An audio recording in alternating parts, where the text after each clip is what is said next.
మూడుగురేమో మున్పటోళ్ళనే మందేమో ఎప్పటోళ్ళనే అని నిన్న ఆయన మంచి రోజులు వస్తాయంటున్నాడు. మంచి రోజులు నగదు నాయన, నీకు అవకాశం వస్తే ముంచే రోజులు వస్తాయి. నువ్వు నీ కొడుకు నీ అల్లుడు నీ బిడ్డ కలిసి 4 దిక్కుల తెలంగాణ రాష్ట్రాన్ని పీక్క తిన్నారు, దోసుక తిన్నారు. ఇంకా కూడా మీ ఆకలి తీరలేదా?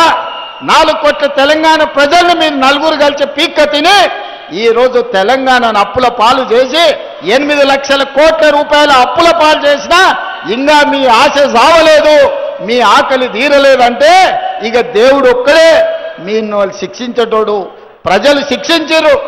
ఆలోచన చేయండి చంద్రశేఖరరావు గారు.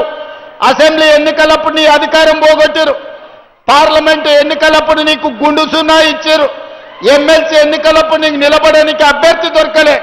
మన జూబ్లీహిల్స్లో రెఫరెండం అంటే బోడబండ కాడ బండకేసి బాది బొంద పెట్టారు.